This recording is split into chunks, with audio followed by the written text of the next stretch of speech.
Will, welcome to the Voice of Insurance. Thanks so much for having me, Mark. So, why don't you briefly introduce yourself to anyone out there who's listening who doesn't know you? Sure. So Will Ross, I'm the co-founder and CEO of a company called Federato. We started Federato out of graduate school, 2 graduate students at Stanford University, right in the heart of the Silicon Valley in 2020. And we had this real desire to change the way insurance work gets done.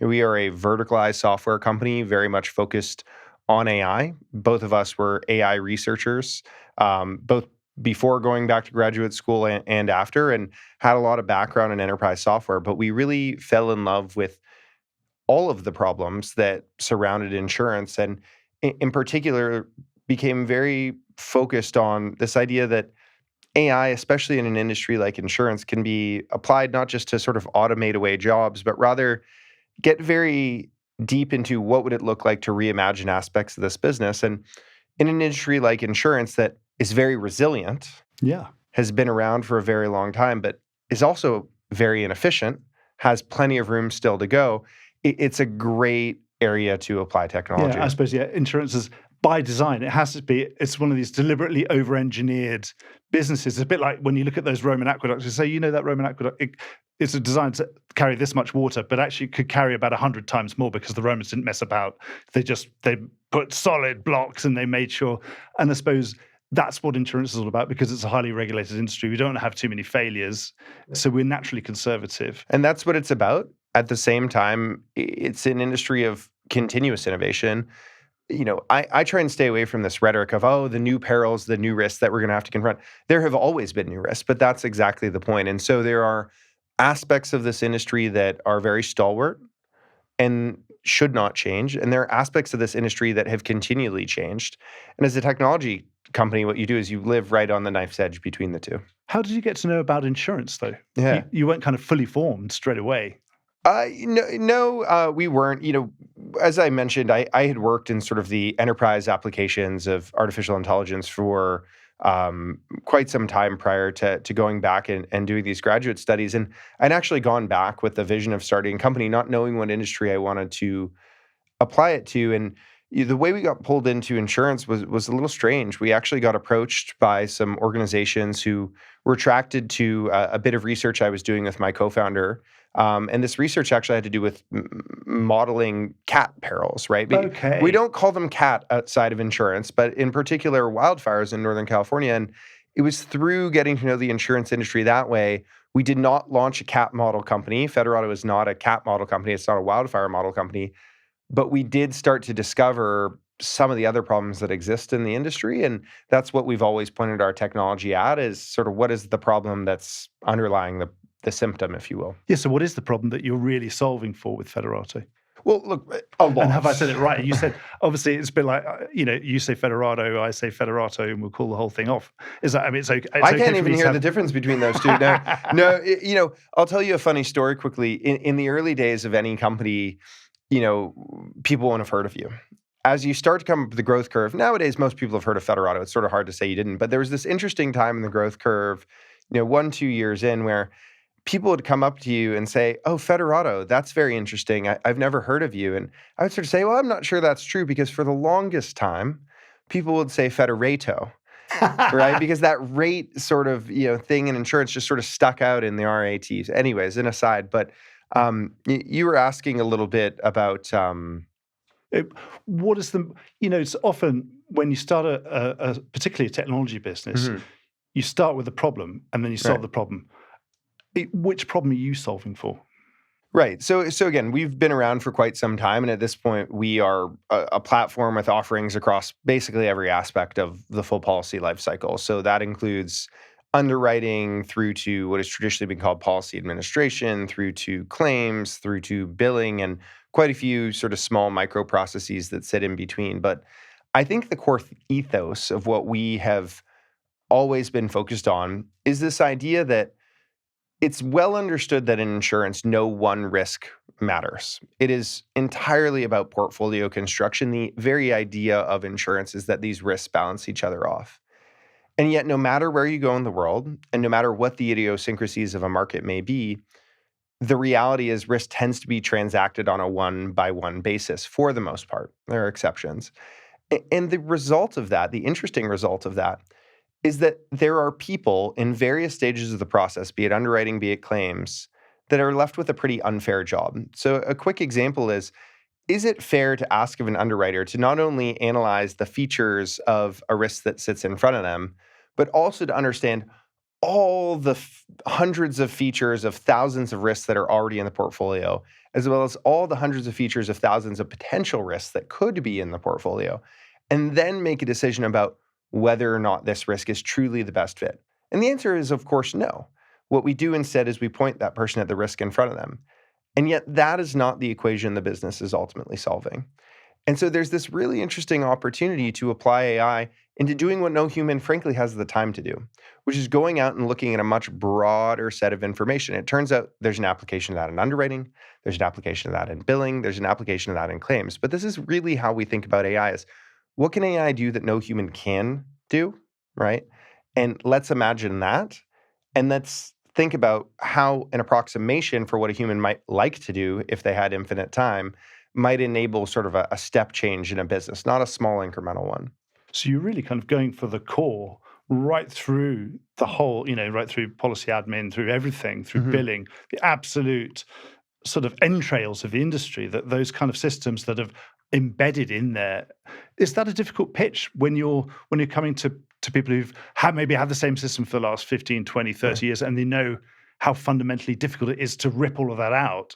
You come and say, "Hey, I'm a heart and lung specialist. I'm come to rip out your old heart and lung, and just trust me, the new one will be just fine." Yeah, and it's like anything. Well, if I was a heart surgeon and a heart specialist and telling someone they needed a heart transplant, but only obviously with the sense that when someone needs a heart transplant, it's because their old one doesn't work. If they say, "Hey, this one does kind of still work, why do I need to rip it out?" Yeah, and that's always the question. Is it working for you, right? And is it getting you where you want to go? The difference between that is there a block in your heart that's going to cause you to fall over and die tomorrow? Maybe not. But most businesses don't operate entirely on that vector of just trying to survive. And what becomes very interesting is at our core, yes, we are a core systems company, but we are an AI company, right?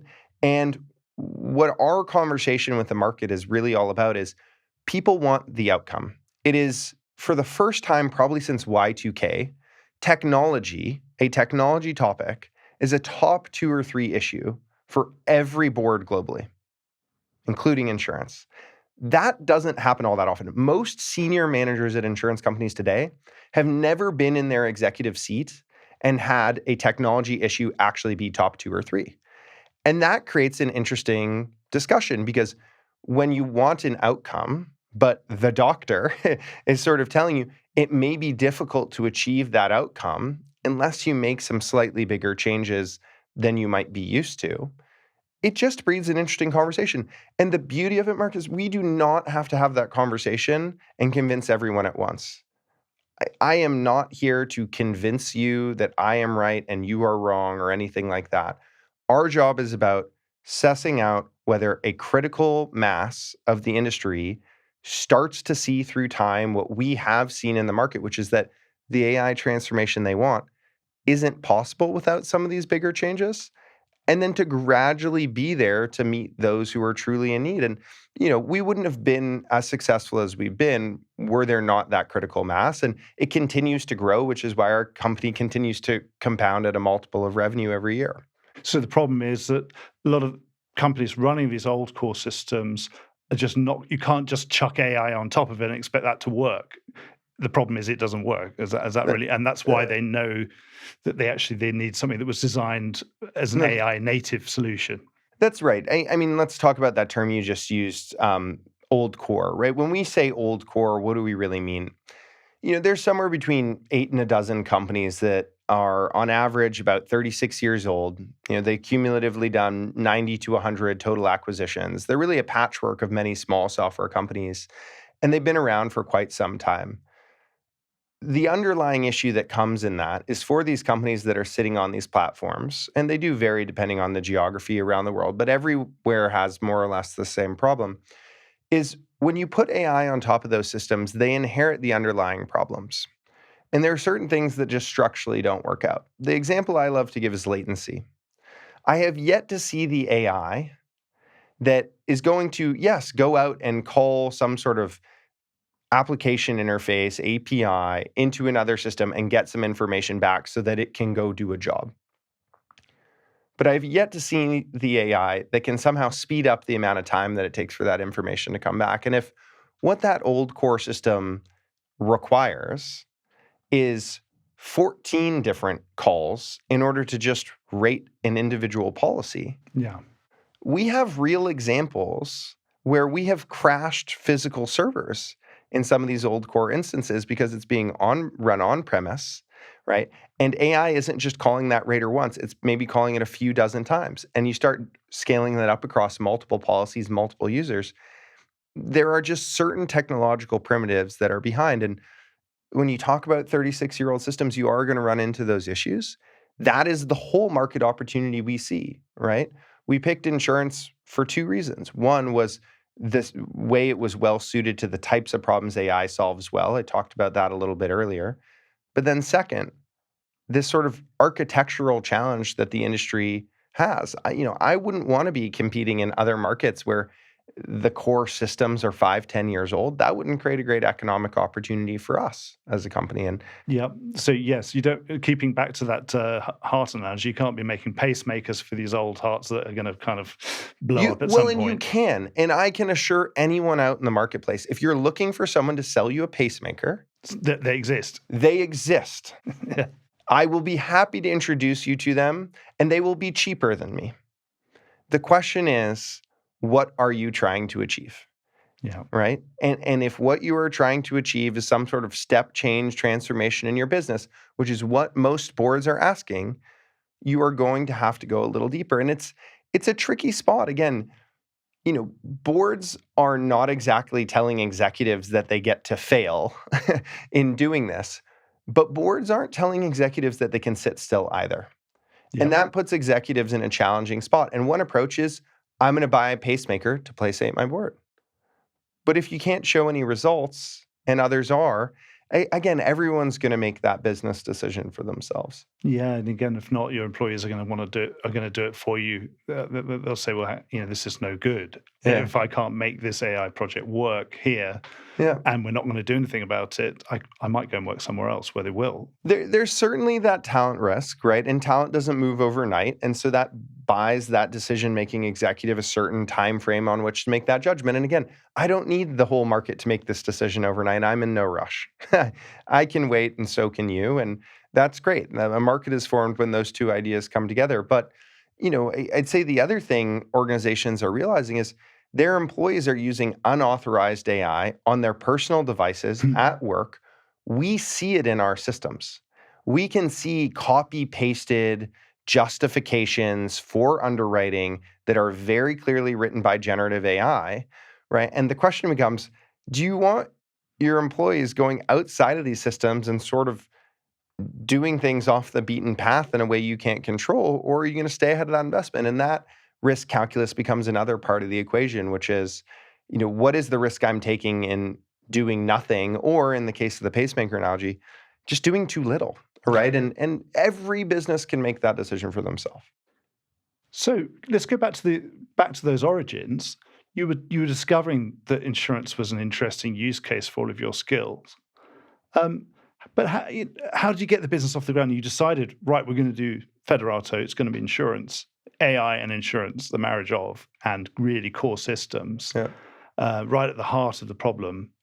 How did you get the business off the ground? I mean, you're a grad, maybe you haven't got too much money, too many resources of your own.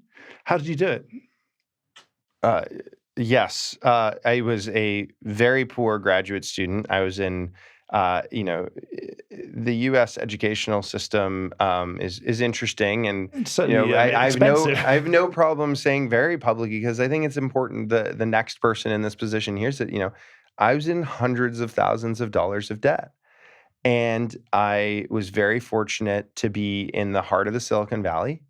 And the choice we chose to take actually is first year graduate students. So we started this business in graduate school and ran it as graduate students for several years. was to take the venture capital path. And so, the venture capital path is not the easy path. Don't ever let anyone fool you. But I'll tell you, I recently was speaking with a business that started the same year we did. And we were sort of sharing our revenue figures with each other as well as the ownership percentages. And so they had bootstrapped this business over the same time frame. And, they owned roughly 3 to 4 more times of the business on a percentage basis than we did because they didn't take outside capital. The trick is our business was 10x the size. Yeah, exactly. And this is the model we chose more out of necessity than anything. I would love to start a bootstrapped company at some point, and that makes sense. But we chose the venture capital path. Raising venture capital as a student that doesn't plan on dropping out is one of the hardest things I have ever done. Very hard to explain to investors that you're going to manage, in my case, multiple graduate degrees, while also fully dedicating yourself to this company. But we managed. We worked extraordinarily hard. Like I said, one of the hardest things we've ever done. We had amazing partnership with each other, amazing partnership in our families. And, we struggled through. And I will never forget what it means to work that hard. I sort of like to say, I will never be intimidated by someone working So hard. you and a co-founder. That's right. Yeah. Wow. And then, so you had venture capital, and how's it, where have you got to now? Yeah, no, I mean, we continue to run Federado as a venture-backed business. So, Federado's raised roughly 180 million USD from our seed through our Series D. We just did a $100 million Series D led by Goldman Sachs, which, was really a statement to the industry of our intent is to build that independent company that hasn't been around for a long time. There hasn't been a company in sort of Federado's position to really challenge the old core in, like I said, 30 years. There hasn't been, yes, you're right, there hasn't been a new business, has there? There have been plenty of new businesses. But there hasn't been a new business right in that core space. Not in that core space, not that got to sort of a critical point of scale and that had the capital to look business partners in the eye and say, look, it would be very difficult for the old core to acquire Federado at this point, right? We're sort of too big already. And what that means is we're in this for the long term. And that's more than anything what our customers are looking for as they make that scary kind of heart transplant trade-off is you're looking for an experienced enough surgeon, but you don't necessarily want the surgeon whose hands are shaking when you meet them either, right? And that's the sweet spot we've found ourselves in, and it's been very good to us. It's pretty, that's about as gold plated as it's going to get $100 million from Goldman Sachs. Yeah, that sounds pretty good. That sounds pretty solid. There could always be more, and I'm sure there's a name someone else prefers. But at the end of the day, the software business is about effectively deploying capital up front and then harvesting that capital over many decades because you build great technology with the latest and greatest, and then you let the market earn into you. And I think that's why the venture model works. Many great software companies have been built without it. Many great software companies have been built with it. And for us, the genesis of that was one of necessity. It served us well. Will we ever raise capital again? I don't know the answer to that question. Is our next fundraise event an IPO? I don't know, right? No. But what do you need the 100 for? It's a good question. Because it sounds like, is that too much? I do not think so. Look, I think there's a couple aspects to this. The first is, you cannot underestimate the problem of insurance. Like, we have a mentor in our company, actually started one of the old core systems, and what he likes to say is you have to respect the problem of insurance. And we so do. And when you are trying to deliver across multiple fronts, across billing, across claims, across all of these various core systems, the level of research and development you're going to have to put into these organizations is or into these different offerings is pretty extreme. And so the core of it is always going there. We are still a majority engineering company at our size and scale, which is incredibly rare, especially in this industry, right? Our focus is on building really, really, really good products in this really exciting and compelling AI era.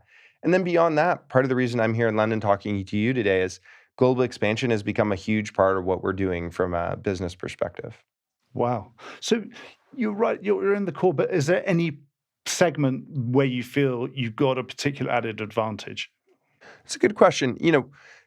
Our focus is on general insurance, property and casualty insurance, right? Within that, our perspective is, we've gone out and now sort of committed to building a large software company. In order to build a large software company within that market, you really can't specialize beyond that. Now, in the early days, did we have some relative strengths on commercial lines or some relative strengths in certain aspects of specialty insurance? Of course, because if you've had 3 customers that do one thing and only one customer that does the other, you've got a slight edge there. But at this stage of Federato's business, I mean, we really don't specialize within that very broad realm of insurance.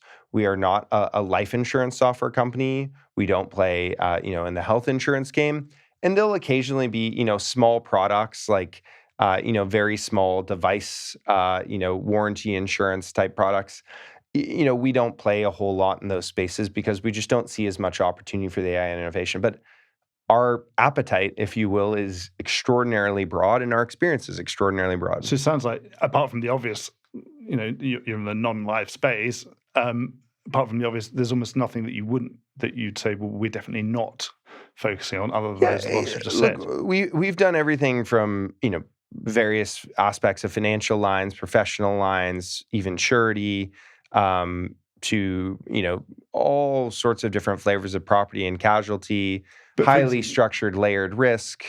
Right, so all the way up, right through to the sort of world that I know really well, the kind of reinsurance world, the shared and layered, structured. That's absolutely fine. Well, ultimately, it's all insurance. Ultimately, it's all insurance, and each bit comes with its nuances. But one of the cores behind Federato is we've really built our technology in a way that is resilient to how the data and information of the industry works. And that gives us a lot of that flexibility. And then again, you can't underestimate the experience. And that's ultimately what this game has become about for us is we have the experience, we know what we're doing, we've been able to deliver time and time again for our customers. We've had the bumps and bruises as well. It doesn't mean we won't have the bumps and bruises with you, but we very much know what we're here to sell.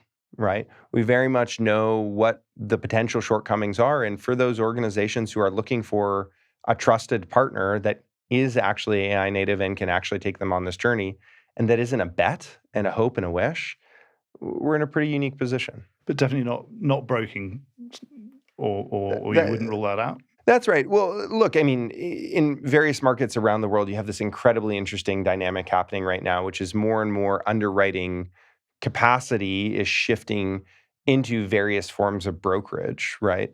And as a result, we end up serving a variety of brokers, within that sort of managing general underwriter, MGA, MGU type capacity. They call them underwriting agencies in Australia. Well, ultimately, I suppose there's, at the core of those systems, there's no real difference because you're effectively a virtual insurance underwriter. Okay, somebody else has got the capital, but you still need to behave in exactly the same way. Yeah, there are nuanced differences when it comes to maybe the back office billing flows or accounting mechanisms in various jurisdictions. But principally, you're right. And the good news is we've always served that market. And so, we really say that we are very focused on insurers in a carrier-like structure doing, 100 million in premium and up. And we're very focused on, MGAs, MGUs who either have grown businesses of a similar scale or potentially have acquired and rolled up several businesses into various scales, sort of that aggregation play. These are sort of our white hot center in terms of where we've seen success really across markets globally. And it just continues to be good for us, and we've got a long way to run within that. Nobody ever gets fired for hiring IBM. So how do you pitch to someone who's sort of thinking, well, I'm kind of better the devil I know and all this kind of stuff? How do you pitch them? I mean, now, presumably, I suppose with the kind of resources that we were talking about, financial resources, presumably you can get them really comfortable to say, hey, we're going to have all the support you need, and we're going to be able to build all the infrastructure that you would expect to have. We don't spend a whole lot of time in sales conversations talking about our competitors, if I'm being honest. I think the decision people are making right now is, do I want to do what Federato is offering? Do I want a pacemaker? or do I want to do nothing? And those are the three options presented to them. Really, there isn't another company offering what Federado has in the marketplace right now. And the principal thing that we've found is resonating with those executives right now is the pacemaker solution can feel attractive, and for the right executive kind of trying to dip their toe in the water, perhaps that's what they do. But it really comes back to the economics of the thing, which is 80% of IT budgets and insurance globally have historically been spent on just maintaining what I have, which means 20% is left over for innovation. Well, this AI stuff isn't cheap, right? It more than justifies itself. You will make up the costs elsewhere, but it's scary to sort of bet on that business case. And so a lot of what we focused on with people is there's a real opportunity to actually eliminate existing systems, existing processes, existing offshore teams. And that is very, very attractive. The pacemaker solution is purely additive. It's You're an just adding more incremental cost, aren't you? It's adding more cost, and you're betting on that business case. We have had a lot of great conversations with these executives saying, you have to be willing to take something out, not solely because it won't work, but because there's actually incredible economic opportunity in that. And look, there is no lack of animosity held in the average insurance executive's mind for those old core solutions. The question has always been, is there an independent company I can trust at a size and scale and with the delivery capacity for me to actually look at and say they're there? And we really have been able to sit in that sweet spot. What about all the other connectivity you're going to need? If you're going to bring a core system, that's obviously everyone's got their favorite cat model. Mm-hmm. Everybody's got all sorts of other things, a lot of proprietary stuff of their own. Again, are you fully ready for all of that? Yeah, I mean, the magic word we like to use there is extensibility, right? Federado has this very strong core data architecture, our federated data graph. It's the namesake of the company. It's what provides that sort of cross-business line, cross-global market, cross-go-to-market flexibility that's allowed us to serve such a broad swath of various insurance lines. At the same time, when we look at sort of extending out to other technologies, there are going to be unique proprietary systems that are not the old core, are not the thing that we feel needs to come out. And there are going to be systems like those cat models that we understand very well, but we chose a long time ago not to build and are very ingrained and trusted within these insurers' ecosystems. And so we've always had to build the platform to accommodate those. I think the good news is those companies have tended to maintain their technology at sort of a better rate, right? Yeah. Because they've always had to integrate into some form of system. And so that hasn't been the issue. The issue has been, the old core has never really had to worry about their sort of integration, flexibility, et cetera. And frankly, they've gotten a little lazy. And I think that laziness is catching up to them. So we haven't had many problems with the ecosystem. There's always a first time and a new thing and something unique and some unique challenge. But yeah, you have to solve for these problems from day one. And I suppose I've been looking at technology in insurance and in a wider sphere for a very long time now. Future-proofing is something it's always part of the pitch, and it was then, and I'm sure it will be now. Does the AI question, because AI is going to, at some point, is going to develop this ability to heal itself and improve itself, does this mean that we finally, when someone says future-proofing, who's a software salesman, will we be able to actually believe them? And say, right, actually, this time, this advent of AI might mean that, yes, of course, you're going to pay your subscription, but this thing will upgrade itself almost as standard. I'd like to think the industry makes progress with each generation, right? I'd like to think that cloud systems have generally done a better job of keeping themselves up to date as compared to on-premise systems, as compared to mainframe systems. And so as we start to look at AI systems, do I think there will be progress there? Yes. I also think it's an important consideration in the team you're betting on, right? Especially with a technology like AI, our top scientists would tell you that this is an industry that is moving every 2 to 4 weeks, moving meaningfully. The techniques are changing, et cetera. And so these companies are being built in an environment, forged in an environment that requires that ongoing upgrading and maintenance right now. But having the right partner who's actually staying on top of those things becomes very, very critical because you don't want to fall behind. But look, all future proofing is eventually, imperfect. I don't think anyone can count on any given company lasting in perpetuity. But I do think, just as the prior generations of technology, like we said, have had a good 30-year run in insurance, we're a somewhat unique industry. Most industries, technology kind of moves in 15-year generations. In our industry, it's maybe 30, but it's been almost 40, right? And, my best guess would be the generation of technology we're bringing up will have its own 30, 40-year run. And eventually we'll be long in the tooth, won't we? Yeah, exactly. Just because nothing lasts forever doesn't mean you shouldn't have the latest.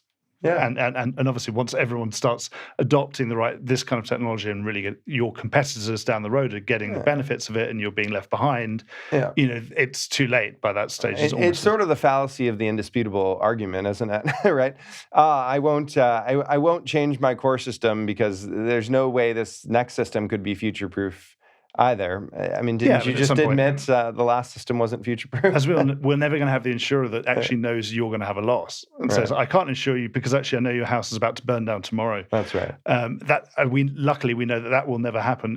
No matter how advanced our technology is going to be, we won't be able to see into the future still. So, which is a kind of relief. You mentioned earlier about some of the bruises and sort of learning, cuts and grazes that you got as you were learning. What were those kind of lessons? When you got your first sort of hard paying job in the insurance industry, what did you learn from that? It's a great question.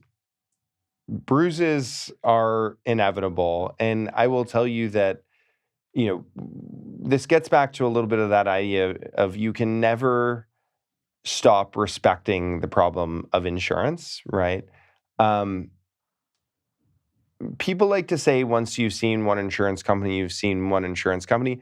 I don't quite believe that to be true. I think we found a really nice way to build scale into our business and accommodate where insurers are different and understand where they're quite the same. But I will tell you that bubble of where they are the same and where they are different is exactly where the bumps and bruises lie. Because when you're trying to contemplate how you're going to handle a change or endorsement to a policy that is potentially out of sequence with a prior change or endorsement to that same policy, or where you're trying to, provide the mechanisms to structure and layer risk in a multi-participant market, right? There is complexity there that starts to affect things like your core data models. And it turns out that if you store the data one way, you may lose the data you need to go then take the action in the future. And so there have been a lot of times where we've had to go in and sort of adjust those core data models to accommodate that complexity. And let me tell you, adjusting the core data models of a software company when you've got dozens of customers already live in production, thousands of users banging away on this software each and every single day, it's very risky, and it requires a lot of thought and care. And so much of our investment has gone into the quality and integrity of our software, the quality and integrity of our release process and our software development lifecycle, the quality and integrity of our delivery motion, and making sure that those people we trust out on the front lines are using the software the way it's intended to be used. Because we can do horrible, horrible things with our software that cause all sorts of problems. But when we stay in our lane and our discipline and do it right, we really have forged a pretty solid core. How much of the AI that you're implementing is your own? How much is things you've adapted? Very hard to put a number on it, of course, right? We are very fortunate at Federato to have a true first principles team, starting with the co-founders, right? And what that affords us is the ability to, not only build our own where and when we need to, but also appreciate where to take advantage of where others have footed massive R&D Yeah, costs there's no for point of us. reinventing the wheel if it's already there. That's right. And so, it's a very interesting ecosystem right now. You always, in the software community, have the aspect of open source as well. And so we do use some commercial large language models from the big labs, folks like Anthropic, OpenAI, Google. We make use of quite a variety of different open source packages to build and train our own models to solve certain problems. But the core of our IP isn't really so much in the AI. What I think is misunderstood by a lot of people is the core of our IP is really in how we harness the context, how we harness the data and information to serve up to those models. And that's really important for two reasons. One, you have to make sure it works. But two, you cannot underestimate the waste that there is in the AI ecosystem right now. And so I think one of the biggest advantages Federado has is what we do with AI, we do very, very efficiently from a cost and economics perspective, right? And that's an efficiency we can pass on to our customers that lets them really be on the bleeding edge of what these technologies can do without running up these absurd bills. You're reading in the paper every day right now about Uber blew through its AI budget in the first quarter. That doesn't make sense to me. That is true waste, and I'm glad they're getting on top of that. But when I look at what a good team is able to do with these technologies at a reasonable cost, that's where the lift in partnering with an external company, I think, is going to be for insurers is, yes, you can do incredible and cool and powerful things with AI yourself or your business. Do not underestimate the amount you are going to run up in just these raw token costs Yep. doing that, especially if it gets back to the core of this whole conversation. If you don't address those old core problems, the old core is going to send you back 50x the data you requested every time. That is 50x the cost every time, every API call you make, because that then needs to be processed by the AI. And maybe the AI can process it, but you cannot underestimate these costs. Wow, yeah. This is just like, if these tokens are like kind of coins in the golden nugget, one-armed bandit in the Vegas casino. You don't want to be just one of those people who's just sitting there just feeding coins into the meter for no particularly good reason, not really getting anything out of it. You want to make sure you hit the jackpot more regularly. Yeah, and it's a trade-off, right? This gets down to very finite topics. What is the appropriate model to use? I can tell you that the majority of LLMs used in Federado are not the true frontier models.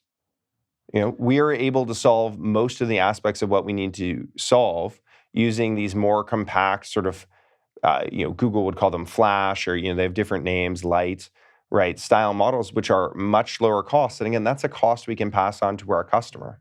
And CS, now we're talking about money. What's the funding model? Is it standard kind of license fee type user license, that kind of thing? Yeah, we've moved completely away from user license modeling. I think there is this recognition that we don't know exactly how it's going to play out, but certainly organizations we're partnering with are able to say things like, hey, we are getting out 2.3x more quotes and 5.5x more high appetite quotes with the same number of users on the same volume of submissions.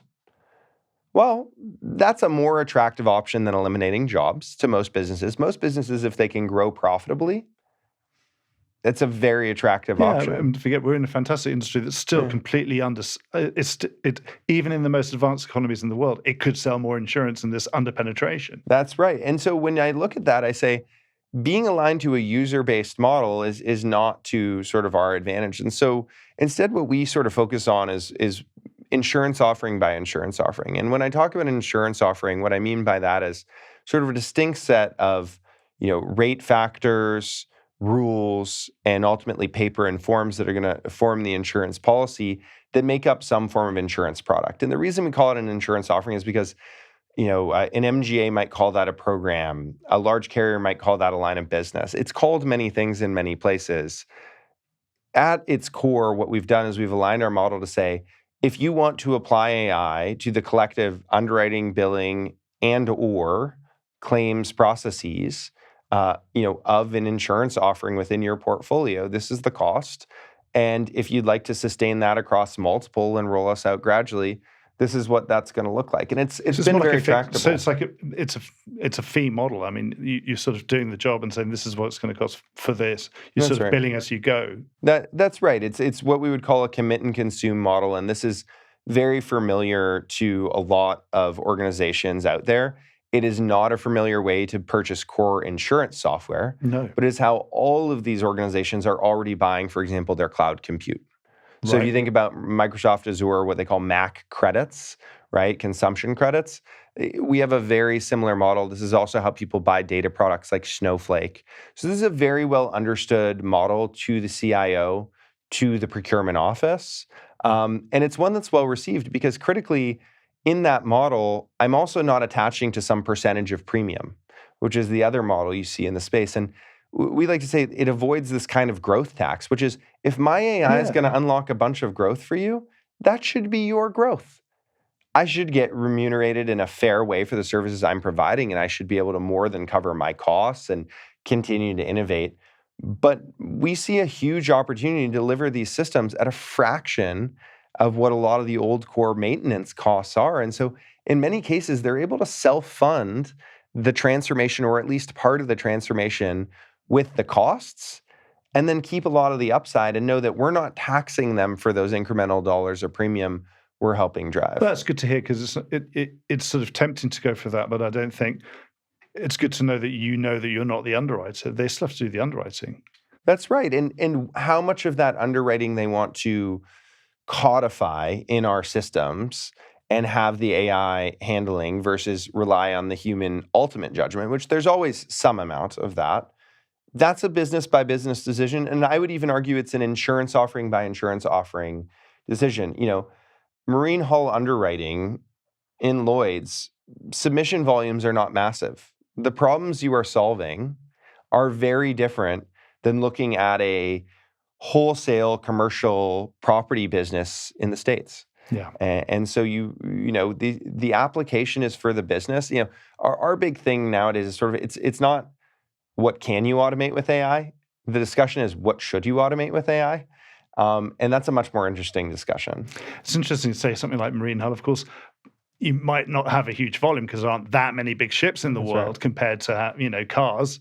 But at the same time, of course, there's a ton of data now that these things are getting connected up. And that you can hear their engines starting up, and you can analyze how they started up compared to other ones, and where they drive them, how they drive them. And you would be shocked. I mean, AI from an underwriting perspective, not uncommon in those sorts of submissions to receive. I'm getting a little outside of marine hull, but you get big engineering specs, or you get pictures of the boat. They love in marine hull to send you pictures of the boat, and there's always the cover page, the beautiful picture of the vessel, and you'll talk to any underwriter, they'll say we don't really look at that, but there'll be pictures of the inside, safety systems, sprinkler systems.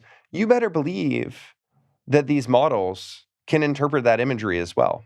Yeah. They don't need special training to do that. And we've seen several examples where the detection of fires, alert systems was never in plain English in writing, but was clearly outlined in that organization's underwriting guidelines as something that was important.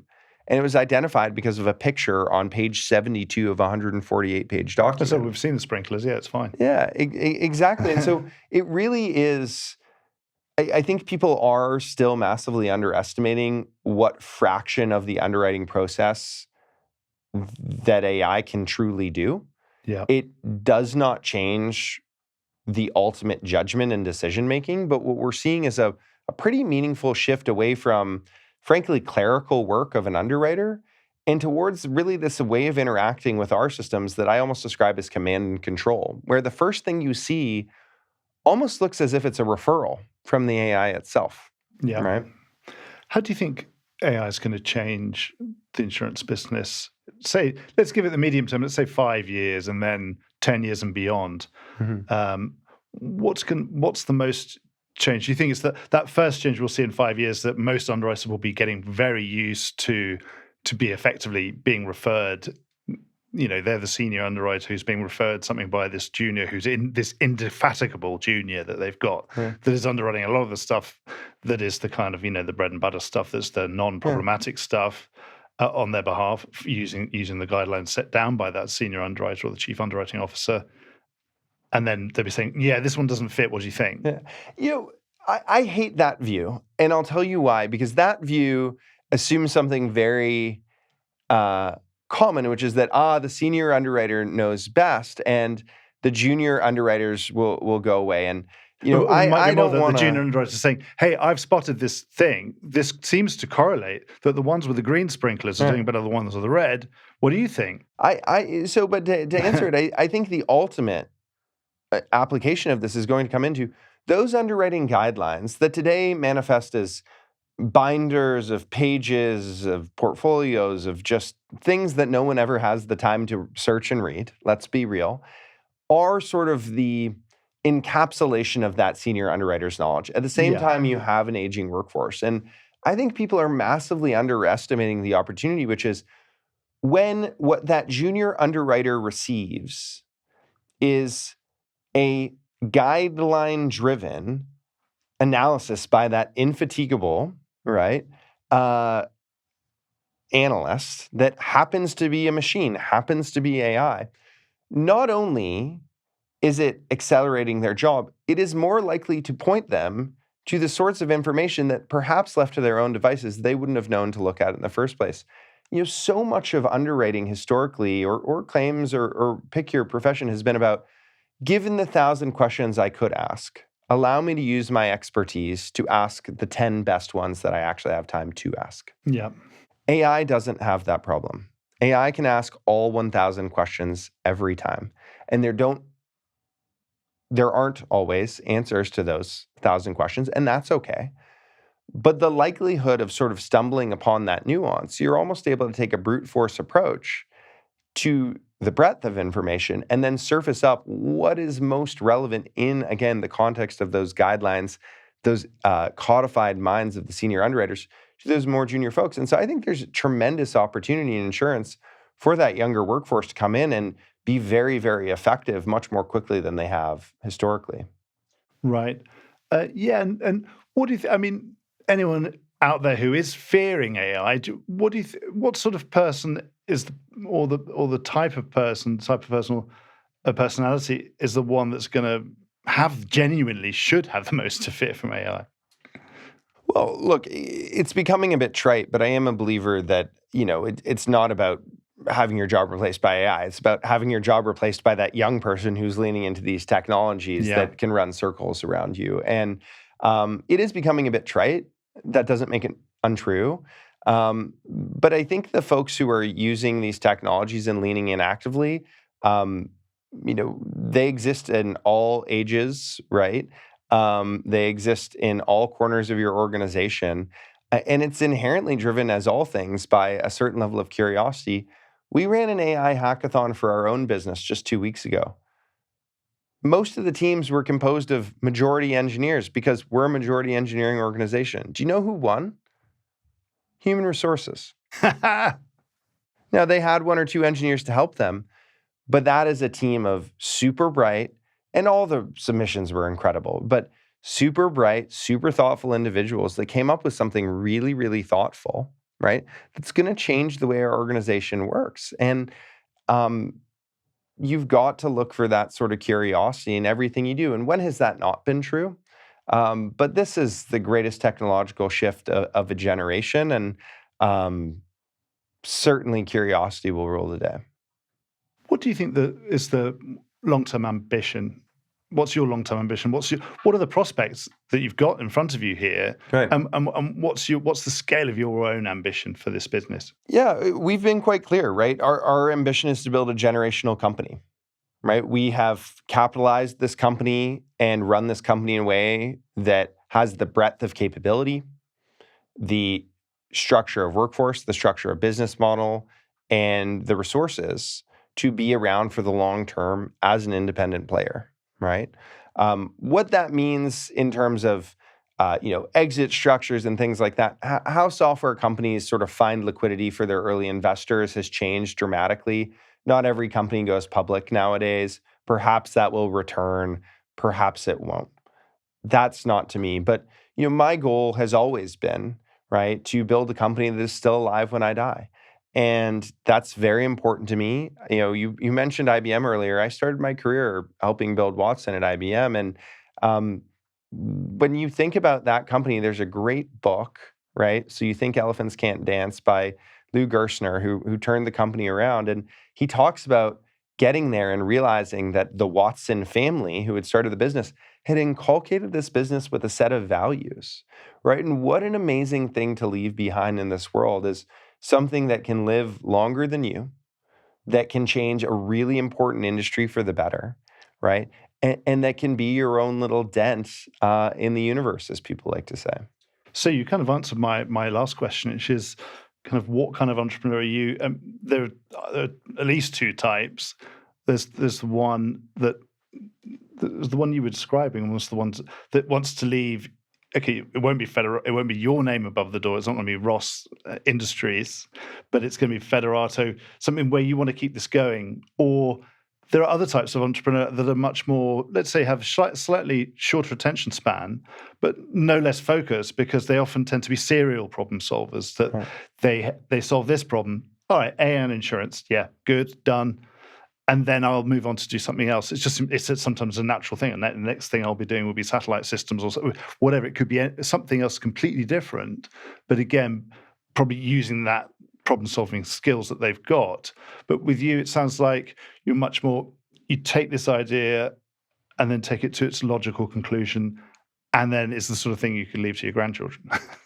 Yeah, no, I mean, no ambition to leave it to my grandchildren. I don't think about it as a sort of family heirloom. I think of it as a thing to leave to society, much more purely to me. I come from a household where no one in my immediate family is in business in any way, shape, or form, right? They've all worked with the public in public service in some way, shape, or form. And I've chosen to do this with my life. But that is a part of who I am. It's a part of who my co-founder is. And I think you will struggle to find a more mission-driven company. There's a term in Silicon Valley for what you described, missionary versus mercenary, right? And if I could just transport you to the team of 200 some odd folks that were gathered in New Mexico just a few weeks ago and give you a sense of the level of ambition, the level of work ethic, right? And the level of desire to just do something incredible that sits in that room, right? It would make your jaw drop. Most people will never have a chance to work in that environment. And then I've been fortunate enough to create one for myself. Why would I ever stop doing this? The good thing, and of course, the great thing about insurance is it's a problem that is never it's never solved. Because it will go on forever. We know we will always going to need it. We will never be to the point where, there is no need for any insurance ever, unless there's some sort of global communist or intergalactic communist revolution or something, and then there is no property, which I really think is unlikely to happen. So, but that's fantastic. Well, I've come to the end of my questions. Do you think there's something I should have asked you that I missed out? No, look, I think at the end of the day, the one last thing I'll say is that Federato is very much in global expansion and growth mode. For anyone out there who's listening, whether your skills are those of an insurer or those of a technologist, if the sort of mission we're talking about here is something you want to join, please reach out to us. My email and phone number can be shared directly with the details of this podcast. I still interview every person who joins the company, and we're out to change things and do something incredible. So whether it's for application to your own business, or if you'd like to come join us, I just hope that your listeners will reach out and join us in this tremendous mission. So you're recruiting employees as well as customers? Always. Excellent. Well, I've really enjoyed talking to you. Thanks so much. Thank you. Cheers.